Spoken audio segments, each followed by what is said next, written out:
Judge Maya Gamble comes from CPS, who has been exposed for human trafficking and working with pedophiles.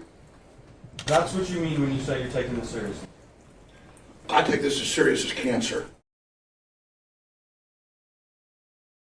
Hey everybody, and welcome back to Divulgence. I am very, very excited today for our next guest.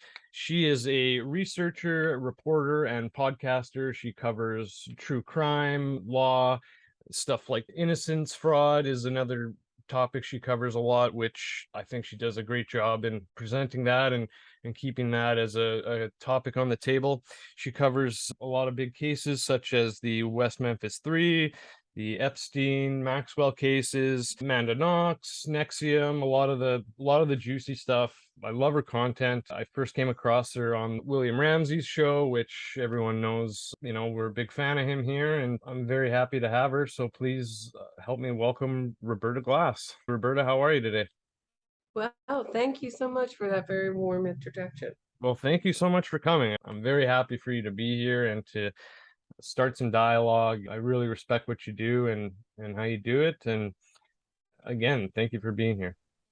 Sure, my pleasure. Before we kind of get into some of the more recent stuff you've been covering, can you tell our viewers a little bit about yourself, what got you into true crime and reporting, podcasting, and those avenues, because it's a popular thing for a lot of people, but reporting it and researching it to the extent that you do is a whole different thing than flicking on a Netflix documentary. So I'm really interested to hear your story. I was raised in Pennsylvania. My father was a journalist, and then he left journalism to become a screenwriter. They were both my parents were very politically active in anti-nuclear causes, environmental causes. Went to Sarah Lawrence, graduated from Sarah Lawrence with a BA in history, and held a variety of jobs, from working for Jersey Films, Danny DeVito's film company, to Oprah. And then I was in a fire in 2013, and that was really big disruption in my life. I was in a burn unit for 7 weeks, in a coma for 6 of them. And as I was out of the hospital recovering, I was always interested in true crime. I was one of those people who got, especially Dominic Dunn's reporting, would get you. These are the old days before the internet. You would have to get the magazine when it would come out I just rushed to get Vanity Fair to read his reporting on the Menendez case or O.J. Simpson. But what happened to me when I was recovering from this fire was that I was listening to podcasts, and I heard, I believe it was William Ramsey, Dave McGowan on Ed Opperman's show talking about the West Memphis Three. And up to then, I had only ever heard from everyone, all our media. I'd watched the documentaries, was totally fooled by them. And when I heard Ed Opperman and his guests talking about the West Memphis Three as if they were guilty, I got very interested. So I never heard that side. So I started researching for myself, and that started me off really looking at the transcripts of a lot of cases, looking closer at a lot of cases like the Richard Glossop case in Oklahoma. Amanda Knox was a case that had really fascinated me for years, that I couldn't make up my mind, and really kind of got me interested in researching true crime. Then when the NXIVM story came, I had a personal connection because my best friend, his home was bought by Claire Bronfman. He knew the Bronfman sisters a little bit. And I started following the NXIVM story. And when Keith Raniere et al. Looked like they were going to go to trial, I started going to court and reporting on court. And that's the trial that really made me a trial junkie. And I've reported on the NXIVM story from the courtroom, as well as Larry Ray case, which was an amazing case in my alma mater. Guy who started a cult in my college, and Ghislaine Maxwell. And and Epstein, when he was still alive, I was going to Epstein hearings. So actually going to the court, I'm one of the few true crime podcasters that actually go to court and report on these cases from the courtroom. That's awesome. Are you familiar? I think you're familiar with Addy Ads. I love Addy. Yeah, okay. Yeah. I met him at the Maxwell hearing, Figured and you we would've. became Okay. fast friends. Yeah. So he's been on my podcast a few times, but it's a totally different. So what we talk about, what I'm very interested in, is this phenomenon that what I consider the biggest fraud in America that nobody is talking about, which is innocence fraud, which is a multi-billion-dollar movement looking to free what I consider guilty killers under the guise of innocence. So the people who make what we call a documentary, which is more like a mockumentary these days, how fast and loose they play with the facts, they That have a term is financial dangerous these days. Yeah. incentive to make a documentary with a great story. Well, what's a better story? Especially in America, we love the story of the innocent guy convicted.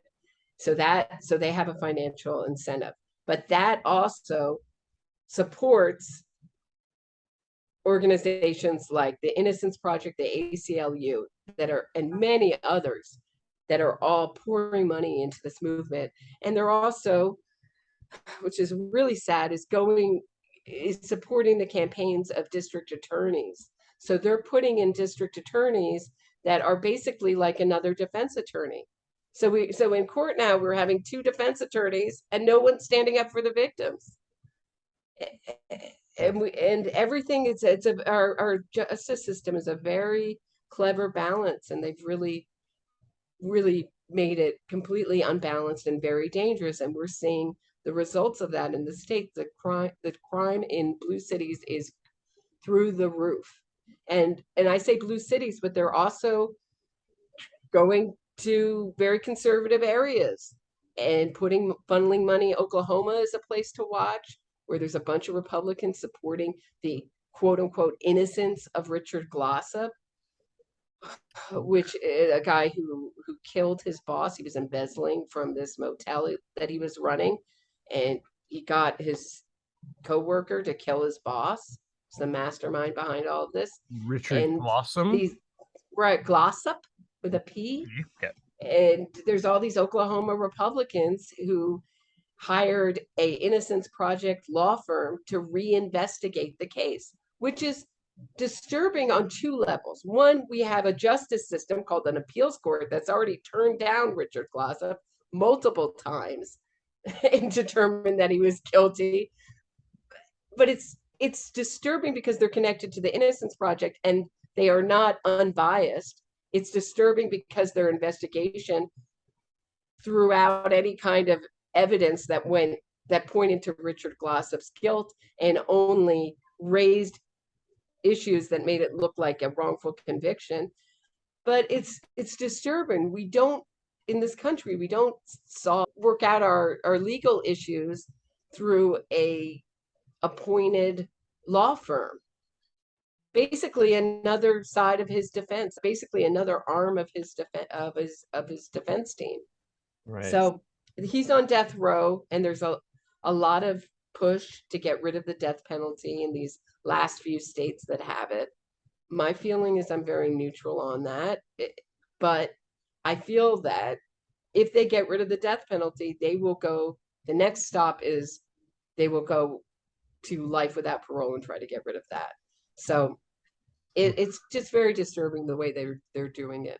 Sorry, that was a very long answer to a very short. No, I like long answers because there's nothing wrong with long answers. I appreciate that. I hope I haven't put everybody to sleep. I hope everybody's still No, this is good stuff. That's when I love learning, and I think that's why my viewers and listeners are here, to learn and hear some interesting stuff. So you had a lot of good stuff to say there. So do not hold back, please. I appreciate that. Okay, Richard Glossop. I've never heard of that. I'll have to look into him. Definitely. There's a great article in Frontier magazine. I think it's readfrontier.com. Okay. Called 2 Truths and a Lie about Richard Glossop. And that was basically the saving grace of that whole story. There was one outlet doing really good reporting on that case, and that was it. I mean, so it's a very involved thing, innocence fraud, but one aspect is that we have these kind of journalists that were groomed in these journalism schools, as well as the Innocence Project looks for interns from these colleges and grooms these kind of people who are going to be like Jennifer Bonjean, who is a Innocence Project humanitarian, 2014 Chicago Innocence Humanitarian of the Year Award winner. She has helped release a whole bunch of guilty people in Chicago. She has overturned Cosby's conviction. She's represented Cosby civilly in the case he just lost. And she's also trying to right now representing R. Kelly. And she's also represented Keith Raniere's appeal for a while, the NXIVM group. Okay, yeah. So there are these people who just do not accept. Some people see our legal system, this is my opinion, as the man, and will represent whomever and try to get them out and overturn their conviction, no matter how heinous and no matter how many victims they have. Bill Cosby has over 50 women. I mean, this is not, I say he said, she said times 50. Right. So Yeah. it's not a case with a lot of doubt.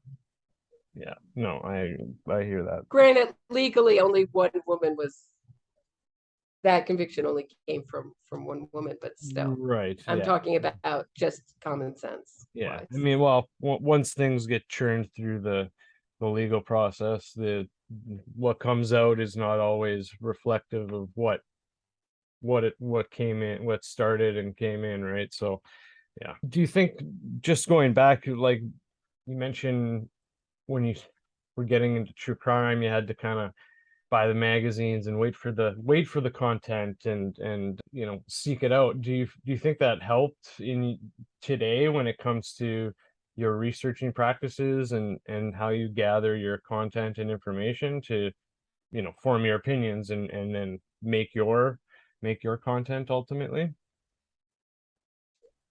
Well, I don't think the people Sarah Lawrence will be very happy to know, but the techniques I learned at college to research, learn, listen on both sides. So look at both, try to look and find as much stuff as you can. Yeah. I try to go as much as I can and find as many of the trial transcripts, the appeals documents.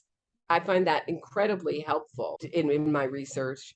And I'm always trying to turn over a rock and trying to find out what more to the story there is. So that's my college was really helpful in that way. But yeah, I don't know but I wonder if we could have someone like a figure like Dominic Dunn now, who was his daughter had been murdered. It was murdered by her boyfriend. He was given a slap on the wrist by very left-wing judge, and he was angry about it. That started his career. I don't know if we could have a figure in the media like that. He was unabashedly pro-prosecution for victims, and I don't see anyone like him filling his shoes. Yeah, fair enough. It's really sad. Yeah. Yeah, the world of media, and it's definitely changing as well. So right. I mean, they've turned these killers into folk heroes. Yeah. And the victims, they've just obscured their story altogether. It's really very upside down, but as you know, the world is very upside down right now. Absolutely. No, I totally agree. So why don't where should we start? Would you like to start with sharing some stuff? I think you mentioned that you're working on you've been working on the Durst case. You've been talking about that a little bit recently. Why don't we get that? Why don't we start talking about that a little bit? Sure. I just have released my first episode, and part 2 is coming, I don't know, pretty in the next couple of days, I think, with Deputy DA John Lewin, who's a very unusual prosecutor. He's very blunt. He's larger than life in the courtroom. And for those of you that watched the Durst trial, you will be very familiar with him because you cannot miss him in a courtroom. And he's also known for these incredibly long cross-examinations. So his cross-examination of Robert Durst lasted 9 days. I think it might have gone longer. The judge shut him down, told him he had to remember wrap that. it up. I've never seen that happen. Did you watch it? I No, I it's did amazing. not Yeah. from start to finish, but I did watch a fair amount of the most recent one. Yeah, what's it Yeah, called? I think it's called like Law TV, or there's a few. Law and Crime. Uh-huh. Yeah, they definitely do a good job of making some of these cases more available to hmm watch, like the Alex Jones case, the Parkland shooting case they got going right now. Yeah, a lot of the bigger cases. I know the Durst case was definitely one that they were able to cover, and yeah, it makes it a lot easier for someone like myself to look at some of this stuff. So Yeah, it was something like 60 days, I believe. It got interrupted on their first day because of COVID. So they had I believe, a year and a half break. I may be wrong on the timing of that, of when it stopped and sounds give or started. take, right? Yeah. And it's, I found these conversations. I mean, John Lewin was someone I always wanted to talk to. For one was, so Robert Durst was the real estate heir. His wife disappeared, and he's largely thought, he's dead now. He died after he was convicted in this trial, but he's largely thought to be the one responsible for his wife's disappearance. After, when he thought an investigation into his wife's disappearance was heating up, he started to kill, first killing his friend Susan Berman, and then going on to kill Morris Black when he was on the run, living as a woman in Galveston, Texas. It's just a crazy story. And the trial was no less crazy. And I always wanted to interview John Lewin because of his cross-examination of memory expert Elizabeth Loftus. Now, there were two defense witnesses for Robert Durst, one Robert Durst himself, and Right. secondly, Elizabeth Loftus, who had also been an expert witness in the Bill Cosby, for Jerry Sandusky. She, Nightstalker case, Ted Bundy, she helped. Holy. She just has Tim Hennis. She went around to these innocence conferences, got out on his second trial, destroyed this idea that these eyewitnesses had really seen Tim Hennis kill, I think her name was Catherine Eastburn, and her two daughters. I'm sorry if I got her first name No, incorrect. that's fine. And so Elizabeth Loftus. So there was this part of this, there's this very long cross-examination he did of Elizabeth Loftus, where he asked her about her support of Tim Hennis, this man who had raped a mother, killed her two babies, left the smallest infant alone, and she was practically dead from just neglect. By the time they found this baby, she miraculously lived. And in his cross-examination, he's asking her, well, Tim Hennis, they tested the DNA. So he was convicted once. Then in the late 80s, his conviction was overturned thanks to people like Elizabeth Loftus. Elizabeth Loftus took him to all these innocence conferences. There was a made-for-TV movie about his innocence, broadcast all over the airwaves in America. Then this new technology called DNA comes out. They test the DNA, and I know you're not supposed to say a match, but for understanding purposes, I'll use the word match. A match to Hennis. They try him militarily because double jeopardy, they can't try him for a murder that he's been acquitted of. So they try him through military trials on military death row. Here's Elizabeth Loftus, who I believe dedicated a book to him, had taken him around all these innocence conferences. John Lewin brings up this DNA. She says, oh yeah, I heard about the DNA. She said, I definitely believed Tim Hennis was wrongfully convicted, but now I have questions. The DNA has been proven a match. She's on death row and she has questions. She would never say, she's one of these, again, like Jennifer Bonjean, people that will never say guilty. Never say guilt, no matter what kind of evidence. And the same for child sexual abuse. She was a member of the False Memory Syndrome Foundation, which has just closed its doors a couple of years ago. but the same kind of, they're very connected to these innocence fraudsters. So that made me want to talk to John Lewin. And these conversations have just been fascinating. Some of the things he said, like, I never want to have actors on my jury because they want the unusual. And I think that sums up so much of the true crime audience. They want the unusual. They want the innocent man. They want a conspiracy, Absolutely. like in Making a Murderer, Avery. And I thought he's just had some great insights. I was thrilled to talk to him. I think he's absolutely brilliant prosecutor. I don't know what's going to happen. He's one of the few people, only person I know who spoke out against George Gascon, who's the DA in Los Angeles, who has done a huge amount of damage to the legal system there, putting in these kind of things, hurting victims, not sending out notices to victims anymore when their victimizer is coming up for parole, I hate that. not allowing them to speak at parole hearings. I mean, he's really, and now I notice his Twitter is all filled with things about victims' rights. It's, I mean, Just a flip of a coin. he's doing one thing, saying another, right? It's unbelievable. So I don't know what will happen. He's won every cold case he's tried since 2002. That's 17, including Robert Durst, which means that he's trying the hardest cases out there. No body cases, cases that are very old, and he's winning them.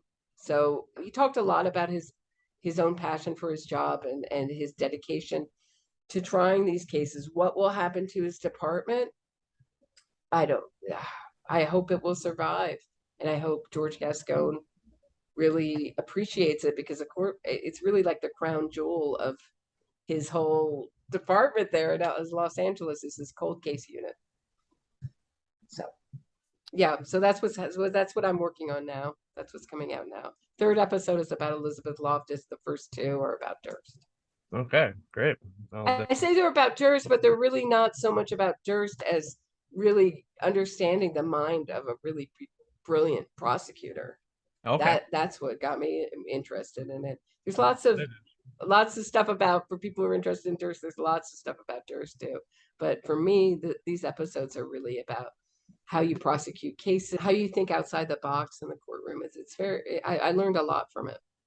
Cool. That's awesome. I'm gonna, and those will be a part of your regular podcast. Yep, it's up. Awesome. Part one is up now. People seem to be sleeping on it, but I hope people listen to it. Sweet. And part two is coming out probably in a couple, either today, tomorrow, or the next day. Yeah. Have you, this is kind of a wild one, but it's just another example of things getting labeled documentaries and just the director kind of, just going way off board with it. But are you into the Tiger King stuff? I watched some of the Tiger King stuff. Yeah. I was very turned off by his personality, his young boyfriends. I felt like it was very well covered. There wasn't really room for me in that story to cover, but yeah, I watched some of it. Okay. I've just kind of like rewatched it recently, and I didn't know that there was a season 2, so I watched that, and then I kind of just randomly started looking on YouTube and getting some behind the scenes info. And Joe Exotic, his lawyer, John Phillips, he has a YouTube channel, and he has all this content, like phone calls and videos and like all this stuff related to the case. And yeah, it's just crazy, like what's really going on and what the documentary put forth. It's totally true that they were, I think, just looking for mayhem and madness just to beef it up for entertainment purposes, which I don't think they had to do, because there was so much stuff going on. They could have just told the absolute truth. But yeah, there's some interesting characters there. One particularly, Bhagavan Antle.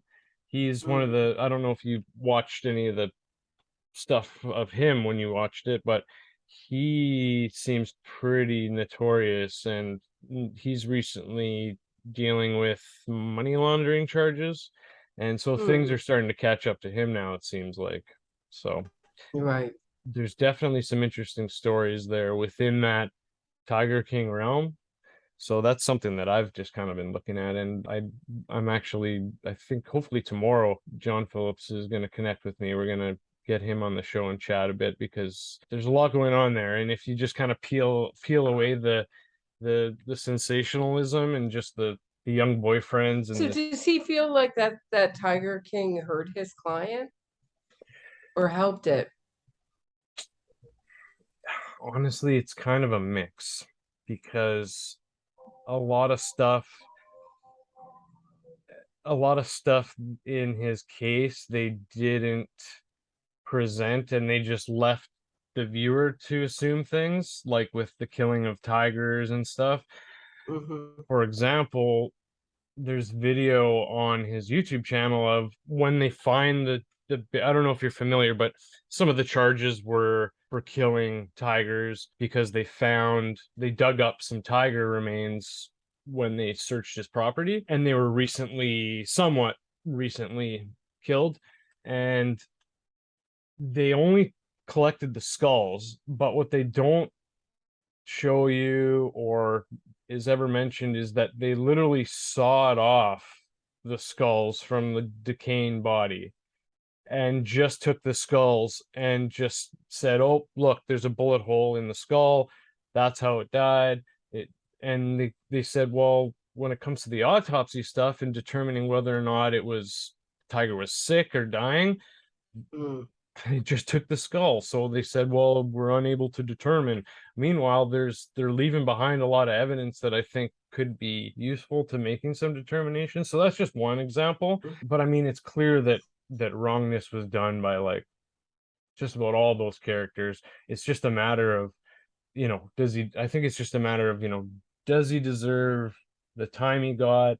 Were the charges proper? Were the verdicts proper? Was the case proper? So John Phillips seems to be finding a lot of stuff that seems to be in the interest of justice, in his opinion. And I don't know, I think I agree, like things need to be kind of looked at again. But just going back to your question, again, it's kind of like a mix. Like, I mean, he gained so much notoriety and fans from it.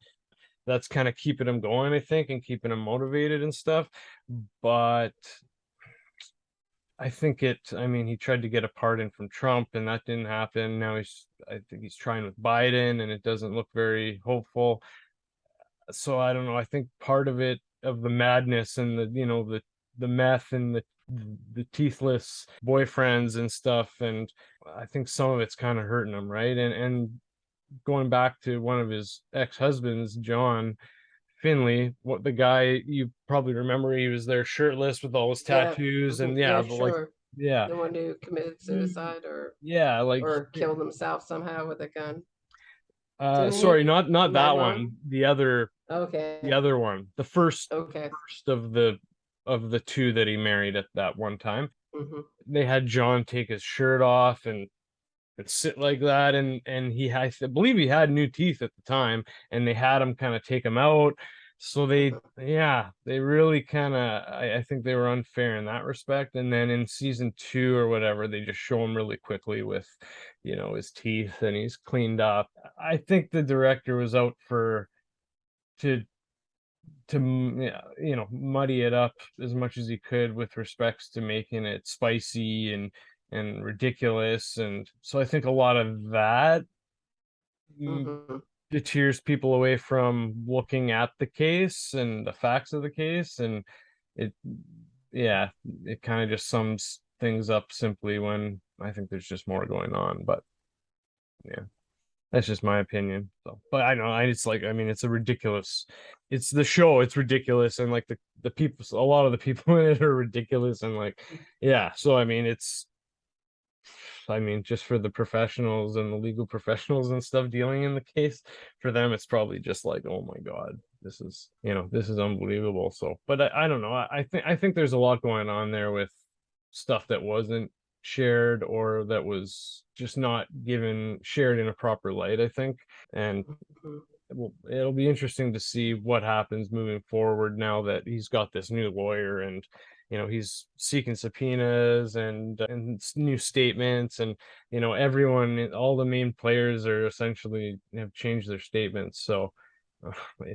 That's very suspicious. Yeah, very It's just suspicious. Yeah. and I mean, and We saw that in the West Memphis Three, right? yeah, We saw exactly. that. So I mean, We saw by the time Damien Eccles is the child killer, the convicted child killer, is producing his own documentary by number 4.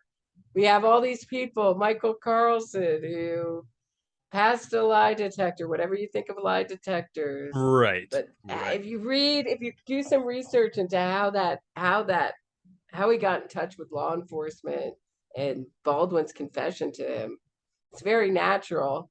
He was in the place and he came on TV. His father said, "Oh," he said to his father, "Oh, I was in juvenile lockup with that guy, and he told me this, that, and the other. I won't tell right. you a very disturbing part of the confession." And his father said, "I think you should talk to law enforcement," and he did. That's how that came up.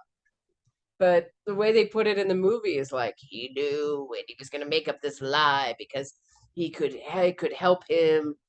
He was already out by then. He was already out of juvenile lockup. He was home with his Yeah, dad. a lot of So a I lot mean, of I this. don't know what he was getting out of that. All three of those all three of those child killers have confessed. So anyway, any kind of new statements or recantations should be looked at the way they are looked on legally, with suspicion. Right, absolutely. The best way to investigate a case is closest to the case. That's what makes cold cases so hard to investigate and try. People's memories aren't as good. People are dead. Yeah, time goes on. Time has moved on, right? And that's why most most innocent fraud campaigns start about 14 years after the case has been tried and the killers have been convicted. Is because the public has to forget. They You could take have to have an ignorant public for a good innocence fraud campaign, absolutely. because you have to put a new set of facts out there for them and show them and get them to care. It's very hard to get people to care. And the thing that Tiger King has Yeah, in his corner is that people care about him now because he's been in a documentary. No matter how salacious and crazy looking, he's still gotten people to care about him. yeah, And it's a very tricky thing when you have a lawyer up on YouTube with a platform showing everybody one bit of facts and everything's a balance. As our legal system is a balance of pro and negative. But when you have one side with a platform and the other side not so much, it would be considered very inappropriate for the prosecutors to have a YouTube channel and be like, "Oh, you want to see evidence in our Tiger King evidence? Here it is." yeah. Right, exactly. You know what I Yeah, mean? no, It's a good little point. bit of a tricky thing when you get a YouTube channel and you're showing what you want to show to the public. It's a very tricky thing. And you could call me a hypocrite because in some ways, I bring out the facts that I think are important in a case. You could Sure. say some similar things, but I always encourage my audience to look and listen for themselves and look at both sides for themselves. Absolutely, Roberta. And I do the same thing. Absolutely. Yep. Yep. I respect that. Absolutely. I mean, I try to bring on people that I think, I love learning too, right? So I mean, I do my research into a lot of this stuff, but I look to learn as well during these discussions. And I always say that. I always say, do the reading for yourself, do the, whatever. Just even if you want to start with a documentary, just start looking into things. Like, I mean, even if a documentary is like way off base, I mean, it can still set up this kind of skeleton structure of the case for you, and then Right. do your research, and then you start building the case on what you see are, facts and and whatnot, and evidence and whatnot, right? So, and then you can say, well, that's not what the documentary said, and then you can start to learn how, the tricks they play, whether it's tricks or whether it's just straight up leaving stuff out or twisting stuff, right? Yeah. Omission is basically, I was looking into this case. I won't go into why, but I was looking into this case in Michigan of a burglar who'd gotten out. The way they had presented this case, innocent man, after 17 years in prison, gets out for a burglary he didn't commit. And so they bring up two issues. One is that they have this new height expert. So this guy was filmed robbing this car wash. So they have a height expert saying that guy on film couldn't possibly be him because he isn't the same height. They did this, the Innocence Project did this in Texas with a guy named George Powell, and they made a documentary about it. And so George, and they successfully overturned his conviction with this new height expert who looks at the height that you are in video and compares it to the height you are in real life. So he gets out on that. He married an Australian woman, I believe, married him in prison. He has this Free George Powell website. While he's out awaiting a new trial, he gets busted for methamphetamine and goes back to prison. The wife divorces him.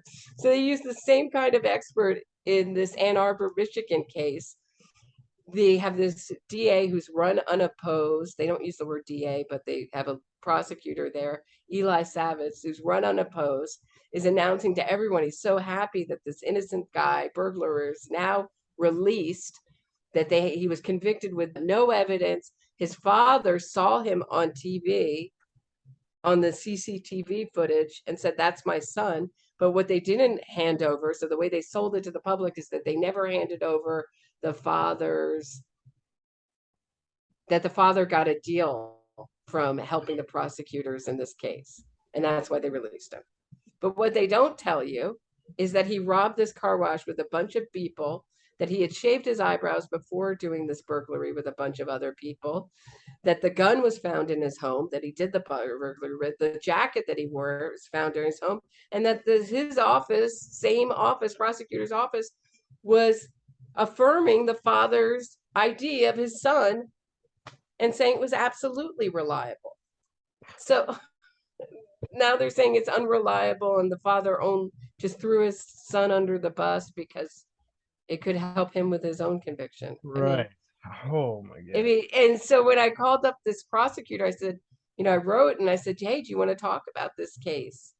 And I explained who I was, and the secretary said, "Great, I can fit you in next week." And I said, "Great." And I picked out a date, and I never heard back. So I said, "Hey, what's up?" And she said, "Oh, prosecutor's out of the office." I said, "Okay, wait another week." And then she gets back to me another week. I say, "Hey, I'd love to nail down the date for that interview." And she writes back, "I'm sorry, but I can't ever fit in an interview with you ever. I have no time for you ever." I mean, she didn't say that, but I can't do it. Right. Meaning ever, never wants to talk to you. This is a guy who talks to everyone, but not me. Meaning, we know who you are. We know you're going to ask tough questions, and we're not up for it. We're only up for the softballs. Forget it.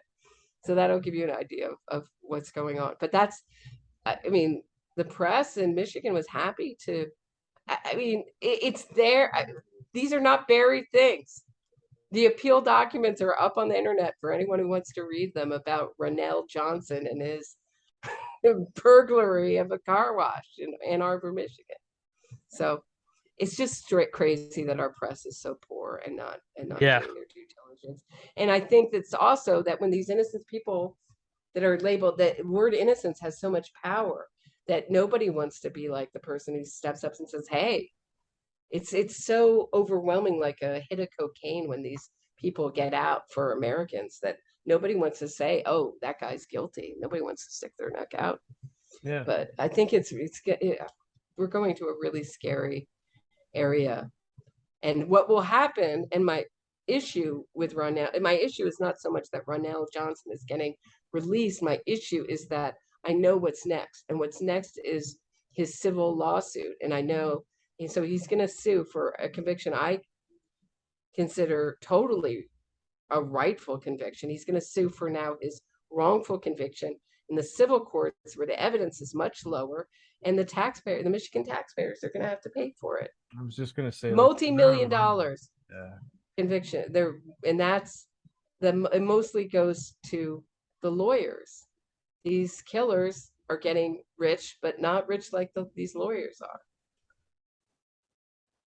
Money, So, the money. the money is the engine that really moves this whole movement. What about do you cover, or are you interested in the John McAfee Yes, scenario? Okay. yes, Have you watched Running with the Devil yet?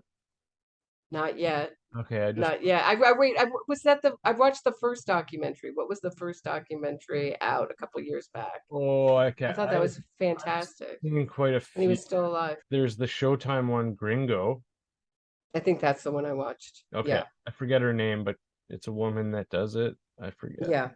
That's one of the bigger named ones. But I mean, I've seen quite a few over the years because he's been, from the antivirus to kind of starting his crazy lifestyle to taking off to Belize and the death of his neighbor and then running off. And his former, I would call her an underage victim, but she's referred Samantha. to in the press as his girlfriend has said that he's still living. That he called her Oh, on the okay, phone and I said she's didn't still want to. living. Have you heard Okay, that news story? I didn't want to I spoil don't it know for whether you, to but believe that. Yeah. yeah, at the end, after everything, they end it with his death, and they talk about, it's fishy, and they show his tattoo and how he talks about quite a few times about, how he wouldn't commit suicide in jail. He's not suicidal, and what Mm-hmm. happens when people start talking like that, right? They commit suicide. And then they pretty much end it, and then they cut to the ex or whatever. I think her name's Samantha, and she says, well, I don't know if I should say this, but it's like, okay, well, here we go. I got a call from John. He said he's in Texas. I paid people off so people think I'm dead, but I'm not. Only 3 people know what you know. And then she said he asked me to run away with him, sort of thing. She didn't say what her response was. And right before it cuts to black, she gives like a weird kind of smirk. So it's just like they're just throwing you around, right? Right. And the most recent girlfriend slash wife is working on trying to get the body released for an autopsy. So it's like body still hasn't been released. So there's a lot of interesting Mm-hmm. stuff going on there. Very right. Uh, And yeah, that's someone with a lot of money who could sure, do something like that. sure. Right. I mean, This is always we heard the same things at the Maxwell when I was covering the Maxwell trial that this was a Maxwell body double and that okay, she wasn't really here. And then right. because our legal system has been so damaged and the prosecution team was so relatively young and inexperienced, Audrey Strauss, who was really the experienced prosecutor, was supposed to try Ghislaine Maxwell, quit 4 months before Ghislaine Maxwell's trial started. So what we were looking at was a very inexperienced relatively.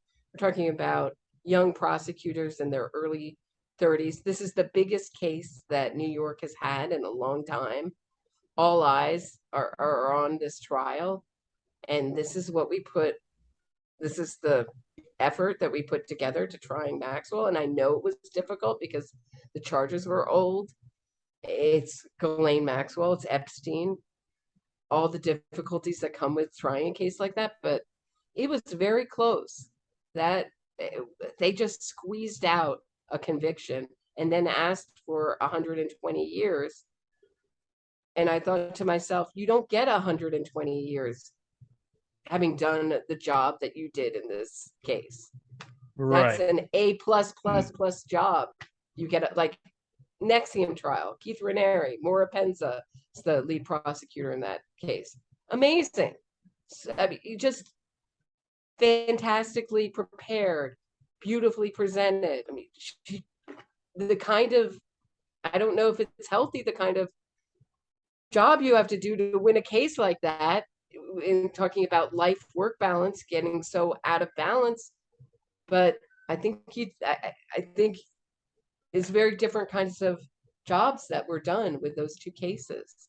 Excellent A plus plus job with NXIVM case, and about a B minus C plus kind of job with Maxwell. Really, and I know it was difficult, and I don't want to put down I just don't know what's going on with that Southern District of New York office with their prosecution team. They seem very demoralized and not like that they got a lot of support in their prosecution of Maxwell.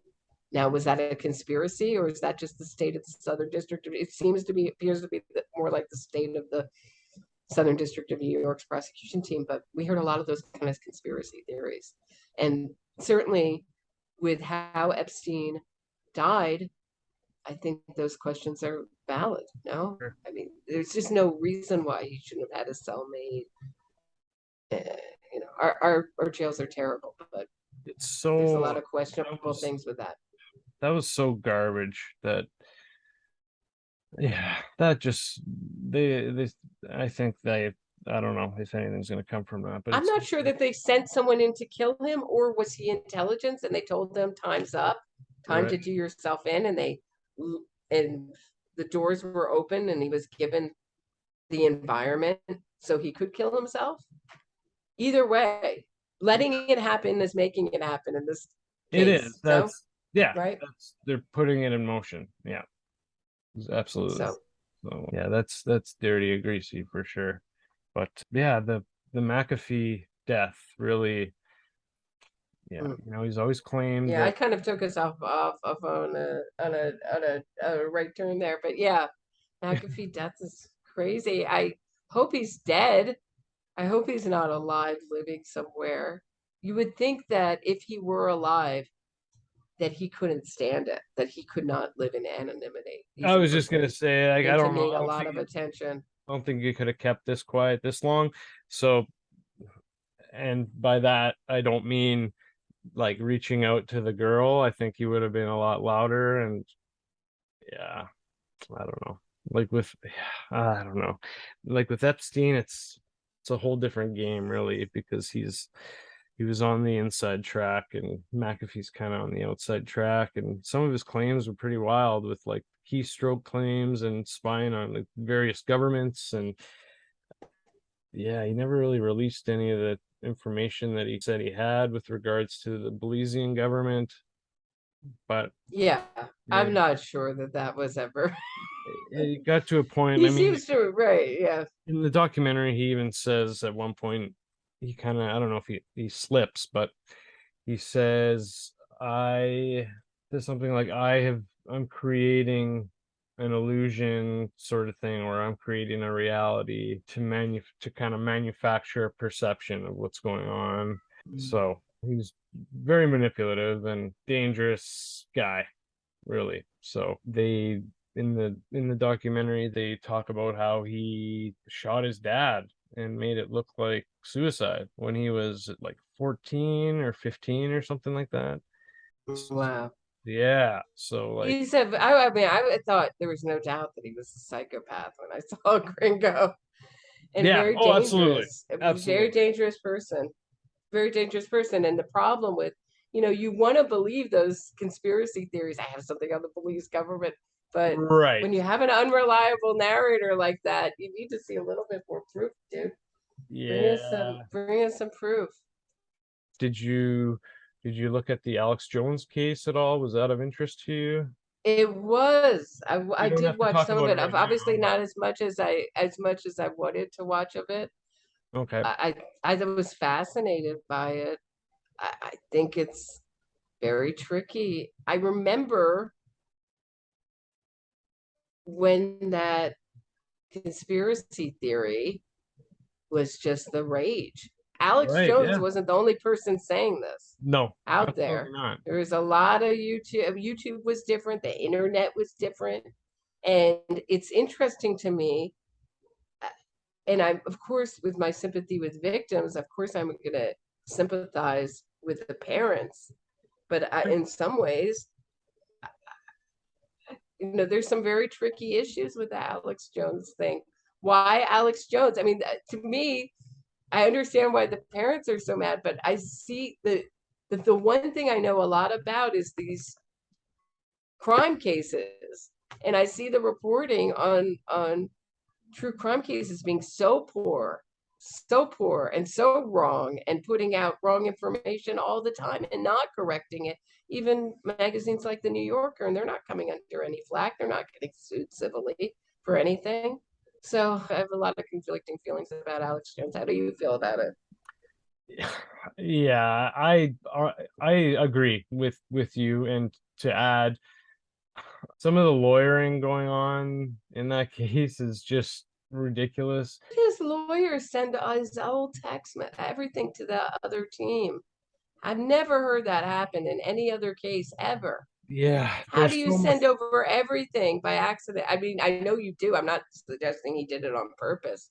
I'm just saying, oh, what a mistake to make. Yeah, like he just goes in head first, that guy. Like there's so much people, like whether it's in videos I've seen or just in all the comments and all the videos on YouTube of the case, everyone's just talking about, like, is this guy like being paid off? Like, is he working against Alex? Like, it's ridiculous. So, I mean, I know how much money that conspiracy theory was bringing in for people who were touting it. So, in that way, I'm very sympathetic with the parents.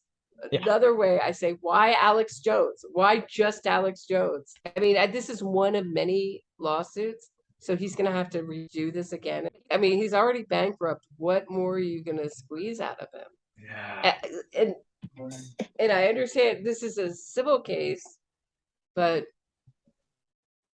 I don't know. I mean, this is a lot of energy going into Alex Jones. Yeah, You I know, watched right? Owen Schroyer, his testifying, and like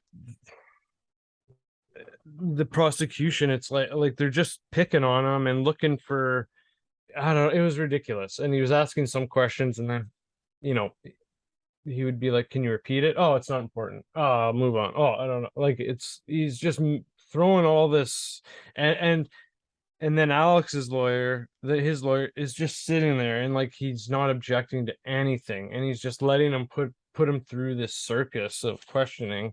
And So this is so you mean just the other side is asking him these questions, yeah, right? Right, yeah. and it's The and the plaintiff's attorney, right? The yeah, plaintiff's yeah, attorney, I I guess believe what that so. would be. Yeah. And Yes. I I mean, don't know. Our civil laws, our civil legal system, I'm not really a big fan of it at all, yeah, but yeah, it's just, see, yeah. To me, it feels like the major leagues is their criminal. This is the minor leagues, sure, the sure, civil in some ways, right? yeah. No, I hear that. Yeah, I agree. So Yeah. yeah, okay, all right. Well, I think we'll end it there, Roberta. Thank you so much for coming by.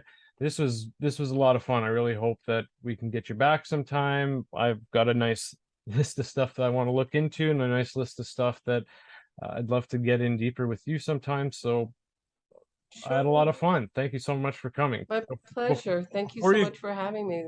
absolutely, absolutely. For my viewers and listeners who have not heard of you yet, can you tell us where to find you? You know, give us your pitch. Let's hear about all your stuff.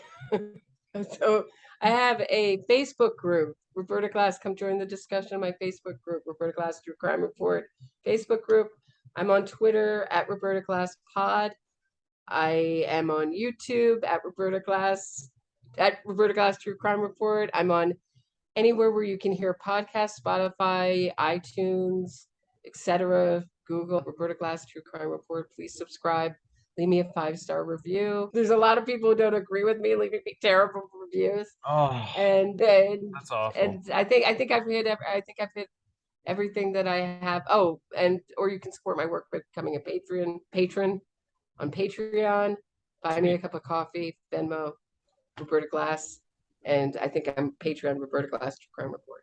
That's Awesome. I'll get those links from you, and I'll put them in your description. Thank you. Yeah, not a problem. Again, like, just to the viewers and listeners, check her stuff out. It's really great. She does some awesome stuff.